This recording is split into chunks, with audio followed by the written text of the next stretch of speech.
The Podcasting Dead is available on iTunes, Spotify, YouTube, and SoundCloud. Make sure to subscribe for more podcasts. And while you're at it, drop us a like. If you want to help support the channel and have access to extra content, secret contests, and more, make sure to search for us on Patreon. Patreon.com/thepodcastingdead. All right, it's time for Walking Dead Monday. I'm Justin. I'm JP. And we're the Podcasting Dead. We podcast about a little bit of everything from the paranormal to the conspiracy theories out there to the Walking Dead. So if you like podcasts, consider checking out our channel. But today we're doing a Walking Dead What If. Now, I'm sure there are plenty of things that we could talk about Walking Dead that are new, but to be completely honest, we've been saying, for the last week with the no new episodes, it's really not as much to talk about for us on we do a Walking Dead cast every Monday. And I mean, other than the Daryl movies coming out and all of this, or been announced, I should say, it's so we're going to take a break from trying to stay up to date on The Walking Dead and instead throw a Walking Dead What If out there. And JP, today's is interesting. Today we're talking about what if it was the Saviors against the Whisperers. Okay. Now, to establish the timeline, so we're saying that the Saviors came out on top through all-out war. We assume, I guess, Rick got killed by Negan. Just about everybody but Eugene. Eugene, right. In order for them to have beat Rick, that would mean that Eugene didn't betray Negan. So in this timeline, Eugene is still full Team Negan. Yeah. Yeah, I've also got to sync up. We're talking about the show chronology, not the comic. So I've really got to get my gears spinning in the right direction. But right. So yeah, so we've still done the time jump. So essentially, the Saviors are in the same boat as everyone else is in this period. They're more or less horse and buggy, right? Simpler weapons. I was saying we have to assume, that they've not been defeated by any other group at this point either. Yeah. Now, one thing is, in my discussion, I was thinking of the Saviors having more guns and ammo. Mm-hmm. Which was going to make it a very easy victory for the Saviors. But I guess you're right. In this scenario, I mean, it's been 6.5 years, 7 years. It's been a while. I know we had a 6-year time jump. God knows the time jumps have messed me up, man. Yeah. I know someone out there is like, how do you have a podcast about The Walking Dead? And I just can't keep up with these damn time jumps. I mean, we jumped, after the Negan thing, it jumped a year and a half, something like that. I think so, yeah. Then it jumped 6 years, and then you had that time jump at the end of last season from the whole winter. It just, but yeah, I guess in this scenario, do you think perhaps Negan and his group? I think they would have a better chance at still having weapons though than Rick's group because they just go around taking stuff from people. So I mean, do you think it's fair to assess that they would have a few more guns and ammo? Could be. And stashes available compared to... And you would think that Negan would keep Eugene grinding on the bullets, which I don't see why even after all out war they wouldn't have still had Eugene, pumping out bullets like crazy. But just, I guess, under the assumption that they're more or less, as far as resources go, in the same boat, they still have the numbers. Right. They're still mean as hell. They don't have the boundaries that the Alexandria crew have. Well, which, I mean, in the right circumstances, they don't really have boundaries either. They're killing people in their sleep and stuff. It took Negan to beat the Whisperers. So I'm automatically going to be leaning in the way of I think that the Saviors would win. But this is there's a lot of different things at play, though. I mean, you got to imagine, like you say, we still got to imagine they have, if anything, they've got bigger numbers now because they've run across other people. Which then again, though, I don't know, man. It's so many variables to this that make it hard to do sometimes because it's well, then again, though, we don't see any new groups interacting with the Hilltop in Alexandria, so maybe they wouldn't be any bigger. Maybe there was nobody. But I mean, Negan to me seems like the kind of guy that would expand one way or another. Have people maybe down in they're in Virginia, so maybe you have people down in North Carolina. Yeah, could be. But I don't know. It is tough. What are your thoughts? Let me hear you think. I've yapped enough. Well, for one thing, we talk about, like Alexandria, that whole crew, they needed Negan to infiltrate the Whispers in order to take out Alpha.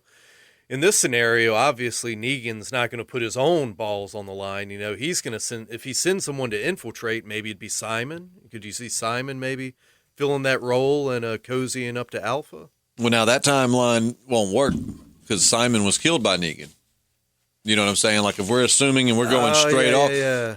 Now we can cancel the linear story and just do a hypothetical what if. I think that we were doing more of like story arc progression versus just like, you know, in this corner and then this.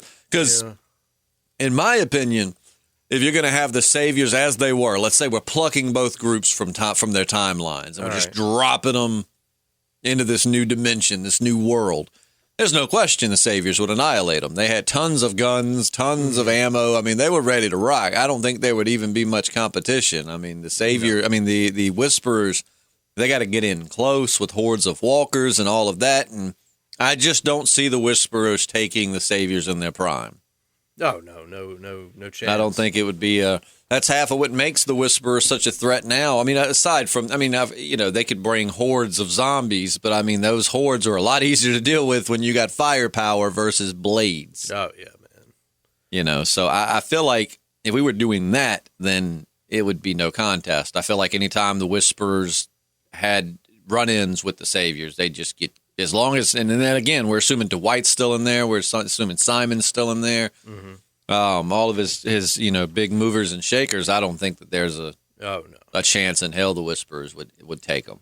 No way. Yeah, I forgot about the whole Simon thing. Yeah, Negan kind of strangled him. Yeah, he did. In front of everyone. Maybe you could send a barcode in there to cozy up. Maybe, and then she wouldn't. What if, like in that timeline, Beta still kills her? Yeah, I guess, you know. But, okay, so assuming the Saviors survived all of that, all right, so modern Saviors, again, history has been altered. Eugene never decided to betray Negan. He was 100% Negan. And they had Rick's group dead to rights. You know, they had him surrounded. And, I mean, everybody from that group would be dead except for, I guess, Eugene. I'm trying to think of anybody that might not have. I mean, you had all the big players there. Morgan was down there. Rick, Michonne, Maggie. Mm-hmm. He would have killed everybody. Yeah. I'm trying to think of who might have stayed behind, but I think they had they had the whole ensemble down. Jesus was down there. I mean, everyone would have died. So with that, you would have. So I don't know. Going forward from that moment. So that's where we change the timeline, is Negan's group just annihilates Alexandria, Hilltop. Now, we did have Oceanside. Yeah, we did. Oceanside did, go to the Hilltop because I think you had Tara and Alden and a few people there. Nobody really huge per se, but the Oceanside went on a savior killing spree in the future. So, I think they would have just died before they joined the Saviors. Yeah, they probably would have just taken them out too. So they're not really at play in this scenario. They just get annihilated too. Or maybe they did defend the Hilltop with Tara, but once the Saviors, who've now killed everybody, roll up, they're gone. Yeah. So going forward from this point, with Eugene, I don't know, man. They still have some of the advantages that, our main groups have now. Yeah, they would have his ingenuity, so they'd have a lot more going on for him as far as that. Their communication stuff would probably be better. Like I said, hopefully they'd keep them churning out bullets and all that stuff. I wonder about the weapons, because the thing is, the reason why Alexandria and Hilltop, I assume, have all these gnarly weapons is because they had Ed as a blacksmith, and then Alden was doing some blacksmith stuff. So you had the Hilltop and Alexandria and all these places have these wicked weapons to use now that they're basically down to hand-to-hand combat is how they survive. Do you think the Saviors would have ever gotten to that point? You think Eugene would have been able to craft something up like that? What? He's definitely not the blacksmith that Edgar Because if was. they don't have guns anymore and all they've got is just like your basic machetes and knives, whatever they can find, I feel like they're a little bit more at disadvantage versus a guy who has a mace for a hand. Right. And which I guess if they're dominating the Hilltop at this point, if everyone's back under their control, they could, get those good weapons from Hilltop. I mean, but what did they run out, though? Because in this scenario, they killed everybody. I mean, that was Negan's plan, was to kill them all. So in this scenario, Ed's dead. So they just went scorched earth on Hilltop. That's what Negan said those words. What is it? He said, "It's scorched earth, you dick." Yeah. Oh. So, I mean, that was his plan. They were going to kill everybody. Now, I don't know. Perhaps they would have rolled back to the hilltop, and the people that were left alive, they would have. But, I mean, he sent people to the hilltop, too. You know what I mean? Like, to take them out. So, I don't know if somehow the hilltop survived like they did in the real timeline, and Negan and his men rolled up.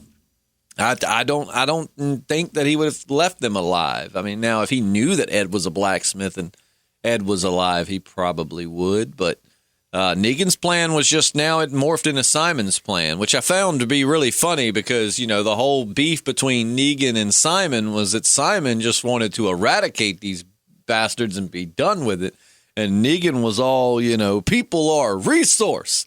And then after killing Simon, which understandably Simon tried to betray him, he decides, I'm going to kill everybody. Didn't you just kill him? I mean, you killed him because he betrayed you, but essentially he betrayed you because of your very different views on how to handle these people. And I guess, the trash people had a lot to do with it too when Negan had found out that Simon had wiped them out as well. And now I got to kill them all, just like I got to kill you. And yeah, so stupid, killing everyone at the hilltop. I mean, that was his farmers, I mean, shoot, probably. Well, that was the original thought, that can see, and that's in season 8. That was why Negan because Simon, when they stop him at the roadblock and he kills, what was it, Neil, the character we got to know for like a half a second before he died. He had like one line the whole show, and he's like, "Damn right," or something like that, some cheesy shit in the backseat. But that's what Simon told him. Like, that's why you get a pass today. You get to live because you were the farmers, and we need you to produce, And that was the game plan originally, was even if they were after Rick, obviously, and they wanted Ezekiel. But as far as Maggie and the Hilltop, they were going to be allowed to keep going. He did kill Neil, but they were going to be allowed to keep going because they were the farmers, and they still fought him. So that's when Negan was like, that was kind of like Negan just was like, dude, screw this. I'm killing everybody now. No farmers, nobody's going to be left, because he tried to give them a pass and they still fought back. Because remember, then Maggie took one of the prisoners, killed him, put him in that box, and then sent it back to Negan. Oh, yeah. You know what I'm talking about? Yeah, because yeah. Simon gave her the box that was really just supposed to be for show. And she said, let me take that to bury Neil in, the guy that Simon had just killed. And he was like, request granted. And he gives her that, and she goes back and kills one of their prisoners, one of the saviors, and then puts him in the box and ships him back to Negan, in which, there was a very defiant screw you. So Negan was just like, we got to kill them all. There's nobody that's going to fall in line. Yeah, that's great. Half his people probably would have starved through the winter, just not having the, the farmers. Mm-hmm. But needless to say, all right, so he's got nobody at Hilltop, so it's just his main crew going up against the Whisperers. Right. That's definitely not going to help him out. No. I don't know, man. If we've got a de-weaponized, and that's assuming none of the saviors have died up to this point. Mm-hmm. Simon's still there. Dwight's still there. Well, no. That's right. No, we're going. It's two different arguments you could make here. Yeah. There is again, just plucking them out of their own timelines, throwing them in a field, letting them go at it, or a linear approach, which is what we're trying to do. Changing history and how it would have progressed from there. But yeah, I don't know, man. I feel then God knows he's lost all of his really good people, except because Dwight would be alive, but he'd be a prisoner. Yeah. His plan was just to basically kill everybody and let Dwight know it's his fault and let him live with that. Gabriel would be dead because Negan was in the process of trying to shoot him in the back of the head before the gun blew up and hurt his hand. So, I mean, he doesn't really have his crew as well as he did. He still would have a Rot. He would still have Laura, the barcode chick. Yeah. I don't know, man. What do you think? I mean, what do you think about going in that? I mean, we can definitely look at it as I was going to say we could look at it like plucking them from their own timelines, but I think the Saviors would wipe the floor with the Whisperers, to be honest, if they were still in their heyday of being heavily armed and all of that, which Rick's group might have too. You know, our main group might have if they still had all the ammunition and weapons. But so going forward with it, after he defeats Rick, how do you think that would play out? It's been now like 7 years, 8 years, somewhere in that range, and now the Whisperers are a threat. What do you think the Saviors are at this point? Do you think Negan's been overthrown at this point? No, I think he's still in charge. I think it's pretty much the same hierarchy, you know, minus the people that died, of course. But, oh, man. I want to hear your version. I know, man. I'm trying to put it together in my head. I think he'd still have the same, like, roadblocks out there and everything. I think he'd have a tighter, you know, kind of infrastructure. And I think as soon as Whisperers started popping up, man, he'd have nipped it in the bud real quick. Yeah, I think, well, I think, though, that I don't know. Here's an interesting thing to look at, though. Negan's, and God, there's so many different routes you can go with this, man. So, like, Negan's past experience, would it change him? Because we know up to this point, he's never really wanted to kill anybody other than like that one person out of the group to show him that they're serious. But other than that, he never thought anybody needed to die unless it was to prove a point. And it was always like one at a time, in which case it would have been one at a time if Daryl wouldn't have got up and punched him in the mouth. Yeah. And the goal was essentially to get him to join him. I mean, he tried his damnedest to get Daryl to join him. He was obsessed. He was like that kid that wasn't cool in school, and now he's trying to get everybody to come to his party. Right. You know? And I wonder how he would be after the Rick War, because he had 3 different communities or 4 different communities that refused to fall in line. Or to join him. So would he still be, you know, trying the whole, you know, people are a resource, we don't kill them approach? Or, you know, would he just be like, the hell with that? Anybody, we're going to go in, and anybody that resists, we're just going to kill them, you know? Yeah. And I mean, when you run across the Whisperers, I mean, that's kind of like trying to like domesticate, you know, a like mountain a lion wolf or something. Yeah. I mean, that's, here, kitty. You can't really. Here, kitty. Oh, no. I get what you're saying, though. I mean, it makes sense. But do you think that would be Negan's downfall? Do you think that we know, with our outside perspectives, that the Whisperers are not going to fall in line with anything like that? But Negan doesn't know that. So at this point, is Negan still on his quest of, join me, please? No, come to my party. Please join me. All right, look, I'm going to kill one of your friends. See, boom, please. Or is he just going to be, hey, join me. Screw you. Okay, kill them all. You know, I mean, which route do we think he's taking? Do we think his past experience with Rick and Ezekiel and Maggie has just, you know, kind of made him a hardened man? Or I think Alpha would definitely try to play him like, you know, all right, we'll be your muscle. We'll be out right here, answer. You know? Yeah, like gathering wild game and you know, making sure your enemies don't like get past this perimeter, and probably lure him and his boys into a trap, essentially. You know, get him to chase her into a cave or some crazy nonsense. I can imagine it'd be like, we want half your he's like, we want half your shit. Animals do not gather shit. Squirrels do, baby. Oh, man. Oh, but I don't know. I feel like, so you got one of 2 ways, man. If Negan was his join me or die, I think he'd be fine. I think he'd try to get them to join. They would resist, and he'd just cap them all. Assuming he could cap them, maybe stab them all. Right. But then I feel like if he were still like thinking that Rick and that group was just the exception, that everyone else in the world would fall in line, that they were just and that might have been his mindset, is that like Rick and his group, they were just the exception of the rule. They were just the very few who resisted. Once I scrub them off the earth, everyone else will fall in line. So I don't know, man. It's really 2 different ways you could look at how the end result of killing Rick and everybody would have affected Negan. It would have either hardened him, or, you know, he would have, went, I don't know. Which way do you see him going after that? In your mind, and this isn't like trying to like prove why you're right. There's no right or wrong. In your mind, in your scenario, what is Negan like after defeating everybody? I definitely don't think he would be he'd give people the same kind of like chances he took with Rick, you know. He gave Rick a lot of chances. Yeah, leaving the leader alive, all this stuff. bringing his son back to him after he murders a bunch of his people and making him spaghetti. Yeah, I think at this point, man, Negan's just no nonsense. It's just out the gate. All right, let's cut the head off the snake. If we can use the people that are left after that, let's do it. If not, And plus, I mean, the Whisperers really don't have much to offer like the other communities did, other than, if he did just want to use them as muscle.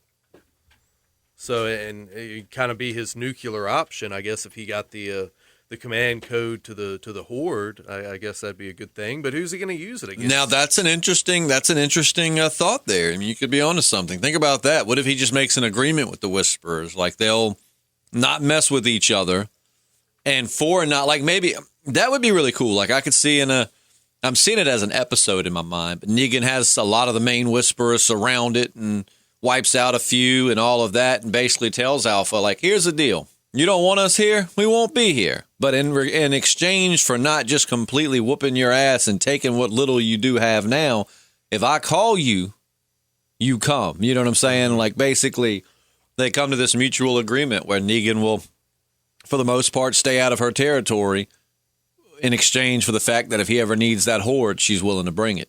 And Alpha might make a deal with something. Alpha recognizes Alpha. You know what I'm saying? Yeah. Like, I think. I mean, she definitely got betrayed, but she wasn't. She wasn't stupid. Mm-hmm.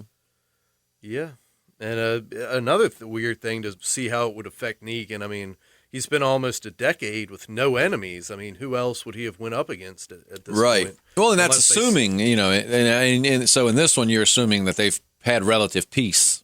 Yeah, I mean, unless he started exploring, further north or south or something, but that's a good point. I mean, it's not like there's communities like the Kingdom or Hilltop just, everywhere you turn.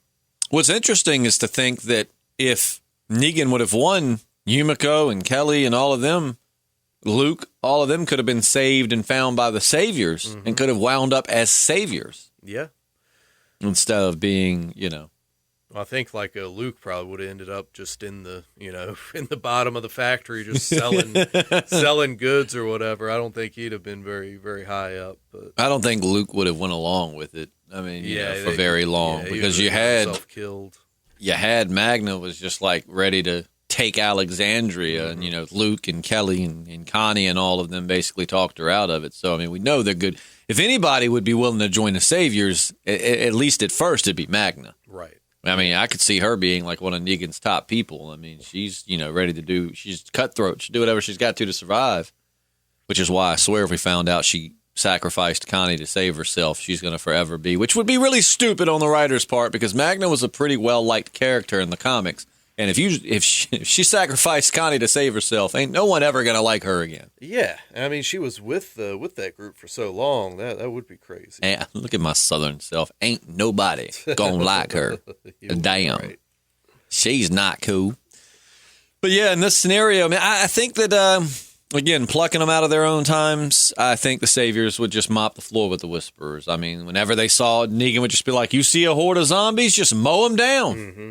And I mean, with that taking place, the Whisperers effectively have no kind of offense because they got to get close to you in order to be effective. And I mean, even with a fairly large horde, I mean, they'd have to basically. Well, I don't know though. Here's the thing. All right, and I'm sure somebody's already typed this into the comments before we got to it. Here's the thing though. She does have that nuclear option. Yeah. While they do have guns and some firepower, I mean, a horde that size could still overrun a well-armed civilization. Yeah. We've seen it plenty of times. Alexandria got overrun, and everybody had weapons and stuff at that time. So it just depends on it basically depends on if he could actually kill Alpha fairly early on. Because if he gave her or Beta time to go get the horde, then I don't know. This is kind of a game changer now that we've thought about this. This kind of changes things because just one-on-one, they could whoop that ass. I think the Saviors would have it, but I mean, if Alpha's got that nuclear, I mean, that's even in the plucking them from their current, taking Negan and his crew exactly as they were at the end of season 6 when they first show up versus the Whisperers. when they first show up, I think that the Saviors would win. But now I don't know, because if Alpha had time to go get that horde and unleash it upon the sanctuary, I don't know that they would survive that. Yeah, a lot would depend on prep time. I mean, Negan could definitely kind of like obstruct the path of the horde getting to the sanctuary, kind of like how he blocked the roads off. He's good at blocking the roads for vehicles, but see, the Whisperers aren't on vehicles. I mean, there's not much he could do in terms of slowing them down. I mean, he could set a roadblock and they're just going to walk around it, because you can't take a vehicle around it, but you can just walk around it. Yeah, maybe he could dig some trenches or something. Now coming back to like modern day, where they've advanced, plucking out of the time. Let us know what you think. Could the Saviors in their prime? So when I say in their prime, I again mean like at the end of season 6 where they show up.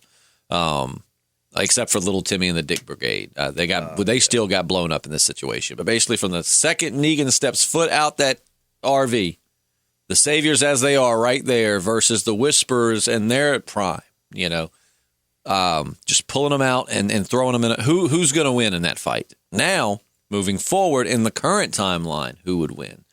That's tough, man. I believe this is I feel like for a lot of our what ifs, if it's like a so-and-so versus so-and-so, we come to a pretty general like, oh, I'm pretty sure. This one's tough. There's so many different variables that go into it. Yeah, yes, it really is a lot of ins and outs. I think it just depends on where Alpha is. I mean, if it's like she's got her red shirts out there, fighting the Saviors, and she's got time to go get that horde and let it loose, I think that in either scenario, the Saviors would be done. Mm-hmm. However, and I don't know, man. I would say, I'm sure the counter to that would be, well, we're getting ready to see, a horde overrun all of our main characters, and a lot of them are probably going to survive, but they got the plot armor. You know what I'm saying? Like, they got Daryl and all the Saviors definitely didn't have the most. Negan did not recruit the most intelligent people. That's why if you could do basic algebra, you basically were able to be a general, because he had so many stupid people as his henchmen. I mean, you would think someone like Negan would most likely. Someone with that ego and that, that almost bully predator mindset would go prey on stupid people. They don't want to be around somebody smarter than them. They need a bunch of dumb subordinates to carry out what they want. They prey on the weaker minded. So, I mean, Negan didn't have quite the intelligence in his crew that Daryl and Abraham, I mean, not Abraham, Father Gabriel and all these other current characters have. But I don't know, man. I don't know if they could survive the horde. Final analysis. I mean, I'm not saying we're shutting the podcast off, but like right now, if I said, all right, pick one, scenario A, remember just plucking them out of their timelines and letting them go at it. Who's your choice? I still think Negan would come out on top. I'm going to agree. Because I think if there was ever a time where they could take that horde, it would be back when they had more people, more minds, and better weapons. Yeah. But now in the current timeline, with things progressing as we said, with the few people he had left and all of that coming out of the Rick War, who do you think would win?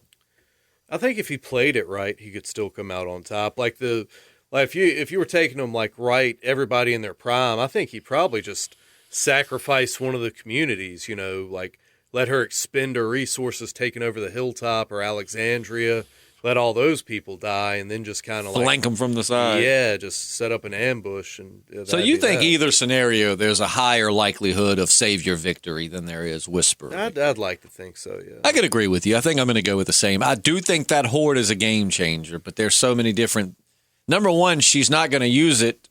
I mean, she never used it. You know what I mean? Like, she never brought the whole horde down on anyone. She kept trying to play mind games, which could be her ultimate downfall with Negan. Is she keeps trying to play games with him, and eventually he gets to her before she gets a chance to get to her last resort. Because it's Beta that brought out the horde. Alpha just kind of kept him tucked away and kept him in a cave and just kind of was holding that. She's like, she never wanted to play she never wanted to show her hand, per se. You know what I mean? Like, she never wanted to play that killer hand she had. So I feel like if Negan were able to get to her before she decided it was, because I feel like Alpha was the type that wasn't going to pull out that whole horde until there was just no other option. Because then you got to round them all back up. You're going to lose a lot. I mean, there's a lot that comes with, just playing all your cards at once. But Overall, I think that Negan could probably get to her. Imagine, though, if they joined forces. Because one thing we know is that even though Negan has somewhat turned over a new leaf, and he's a good guy, Negan did like Alpha in a weird, twisted way. I mean, he even told Lydia that, and I think he's being honest. He liked her. You know, he liked, I think he saw some of himself in her. You know, they had a lot in common. And, I mean, what if in this scenario, just out of nowhere, what if Alpha and Negan rule together? I mean, that'd be something, man. I don't know if he would let Alpha into his harem or not, but maybe he would.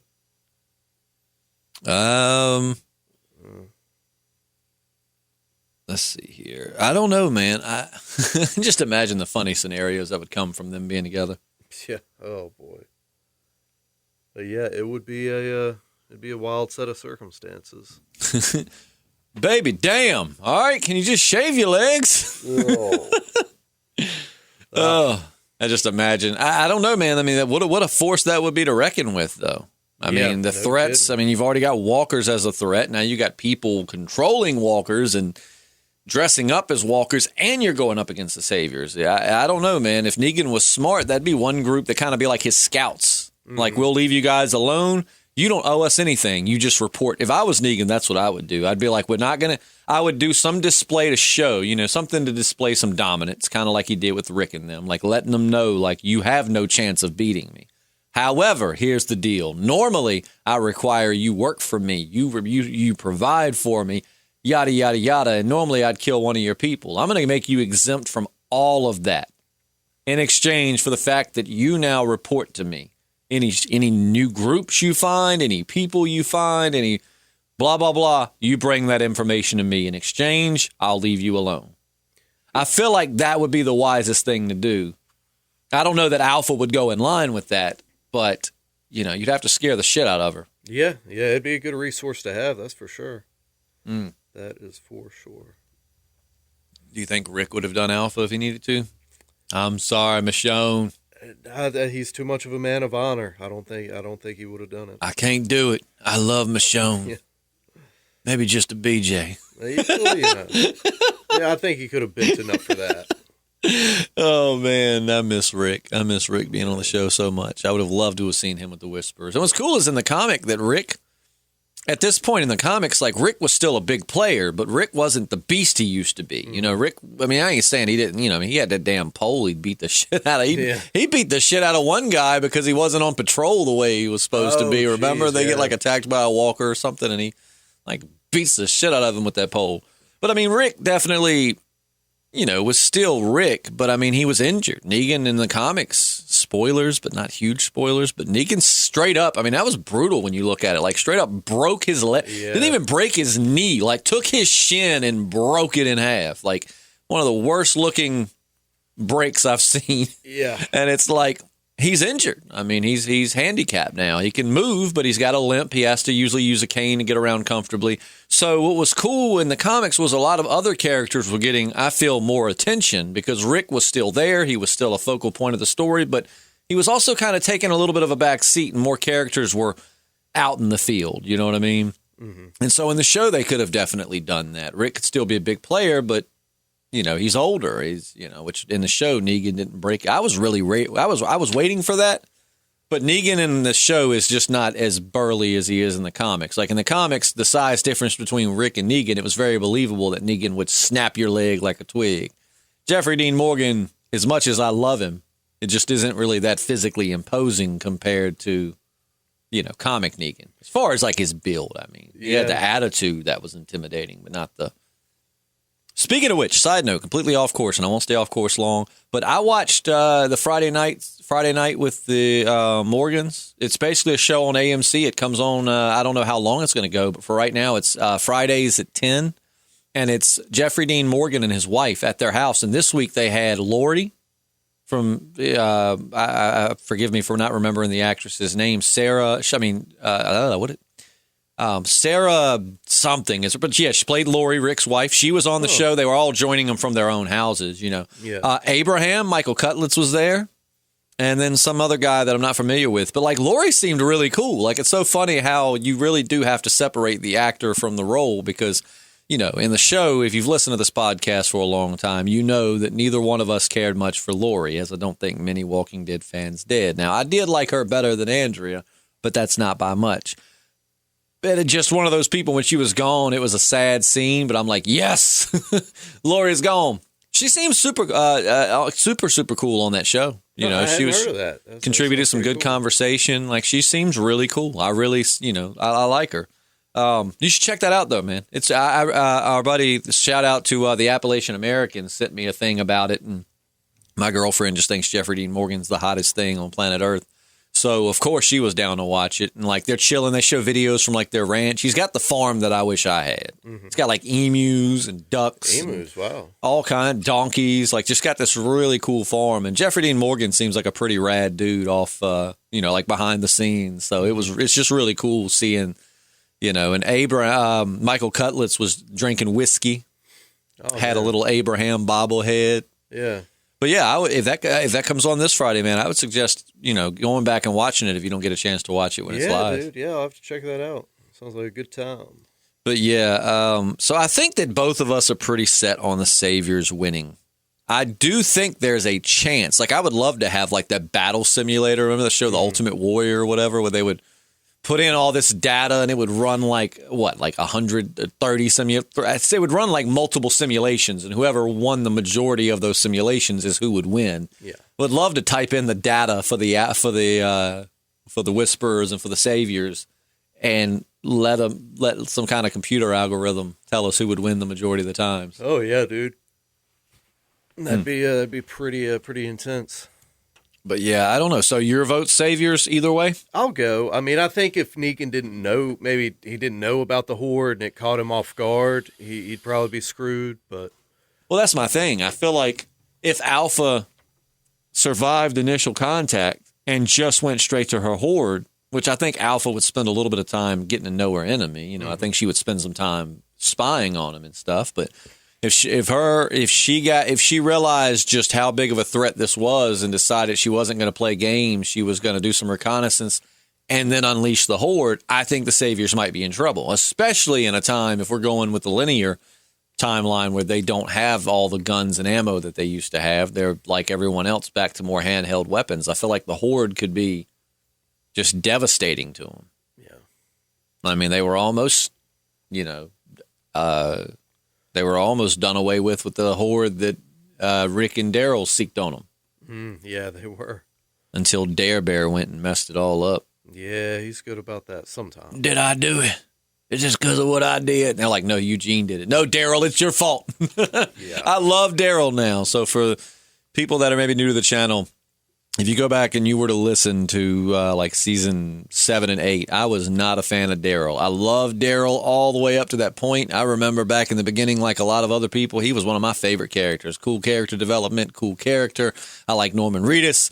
Daryl had a lot going for him. And once season 7, once he stood up and punched Negan and got Glenn killed, that's when Dare Bear took a turn for the worst in my mind, because people have tried to justify it. No, Glenn died because Daryl acted out. Yeah. If Daryl would have left it as it was, Abraham would have been the only one to die. That's the way it happens. But anyways, and then he fought Rick a couple times. He was like that rebellious kid that was like, no, Dad, you don't tell me how to live my life. Yeah. No, son, don't run your vehicle into the side of a building. I do what I want. Oh, man, almost sound like Squidbillies there for a minute. Like Cartman. Whatever. I do what I want. Oh, man. But yeah, so let us know in the comments below. You guys tend to have a lot better insight on these, judging past Walking Dead What Ifs. But did you like this? I mean, this is really kind of just for those that really love the show, or, you know, like just really, I mean, I really enjoy it because it's more thought exercises. You know, it's just kind of thinking through different scenarios. And I know it's kind of cluttered and we're constantly like, but then wait, this, but that's kind of how the thought process goes.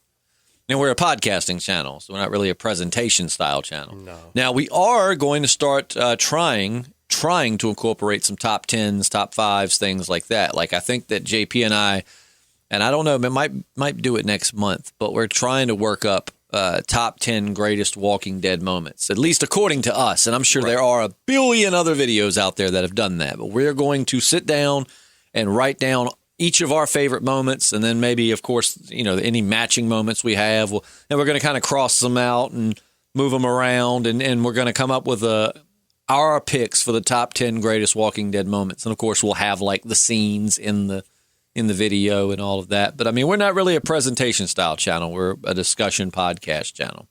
Yeah. So that's why our thoughts are all over the place. You're kind of, I'm sure we could sit down and write this a little fancier, but we hadn't really thought about this much. That's kind of the fun of it. Yeah. So, Saviors? That's what I'm going with.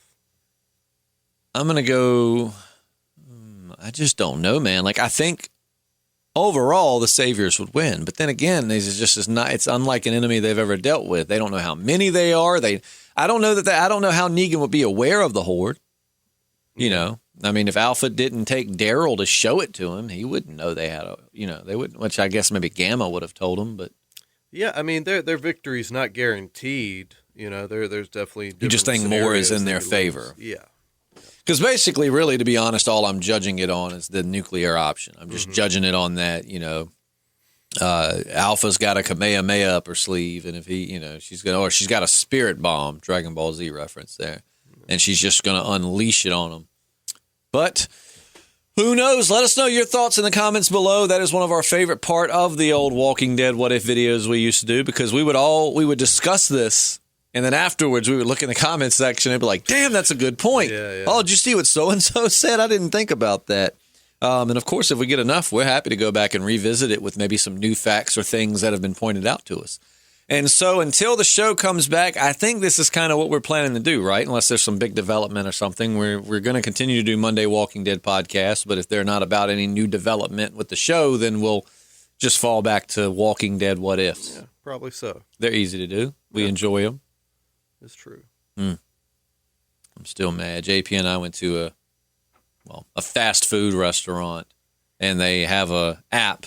And on the app, there are daily specials. And until May the 3rd, they have a daily special that says $1, any premium roast or iced coffee. So, and even if this girl was right, then that means 3 other locations were wrong for the last 3 weeks. You know what I'm saying? So I'm not, either way, like I've been going through there and using that, and I wouldn't go crazy. You see, I only ordered a medium, right? I could have been a douche and be like, I want an extra quadruple large for $1. No, I go through, and instead of getting a small, I get a medium, and I've got a thing that's supposed to take it down to 99 cents. Been doing that a lot. I mean, it's a lot at 3 different McDonald's locations. Even this one, I've done it there. Go through, and I show it to her, and she's like, that's only for iced or premium coffees. Well, it's frozen. They don't count for the frozen ones. And I told her, I was like, I've done this like every day since they started doing this. And she had a very kind of I don't give a shit attitude, wouldn't you say? You could tell she didn't want to be there, yeah. And I don't blame her, but, at the same time, I didn't do you wrong. You're not losing any money off of this. So either a lot of other employees were wrong, or she just was being an ass. But either way, I had to pay like almost $4 for a frozen caramel frappe, and I am not happy about it. I'm going to roll up in there with a Lucille. Oh, boy. Just walk in the door. No, I'm not gonna physically assault any of you. I'm just trying to intimidate you. I was gonna say, just make sure you swing at them from 6 feet or further back. Might make it a little more hard. That's what will ultimately bring the Saviors down, the coronavirus. Yeah, their social distancing practices. But let us know what you think. We love to hear from you. Don't forget, check out our Patreon if you're listening to this point and you're new to the channel. I would assume that means you kind of liked what you heard. It's just 2 idiots talking about their favorite show, or one of our favorite shows. I ain't gonna lie, Westworld's pretty on point. But we have a Patreon where for as little as $1 a month, as right now, we don't have any tier system set up. So, and the one thing we've promised, we know some channels, if you donate $1 a month, you get like maybe a name shout out, and that's it. Some people don't even do that. We're giving it at least, we'll never take this away, at least $1 a month, people will get 2 extra podcasts a week that nobody else hears except for the patrons. And eventually we want to set up a tier system. Maybe, I don't know, maybe dollar through $5, it's just the audio, and maybe it's video for the, we want to set up some kind of tier system because we got people that are donating a lot, and we definitely want to let them know how much we appreciate them and do something special for them, but we're also not going to take away anything we've given you. So for as little as $1 a month, you get 8 extra podcasts per month. And also, we've been really trying to sling out these like surprise podcasts. Basically, if we have a free day or some free time, we'll sit down and do a podcast just to help keep people entertained while a lot of people are stuck at home or working differently than they were. So check out our Patreon. Yeah, it's a good time. Sorry, I'm trying to throw my straw away here. But yeah, for $1 a month, 8 extra podcasts. It's not bad. Give them a JP. Let me hear it. I don't have enough saliva. You do it all the time. Whenever I ask you to saliva. do something at work, you go, Nah. and then you say, girl, please, and you walk off. No, not me. That's what you do. Yes, sir. But yeah, we love you. We appreciate you. And we'll see you tomorrow for a Patreon exclusive podcast. And then Wednesday, Weird Wednesday. Yeah, can't wait for that. Don't know what we'll talk about yet, but we'll come up with something. My brother had a Sasquatch experience. So maybe we'll talk about that. Yeah, that sounds good. But yeah, we'll see you soon. I'm Justin. I'm JP. And we're the Podcasting Dead.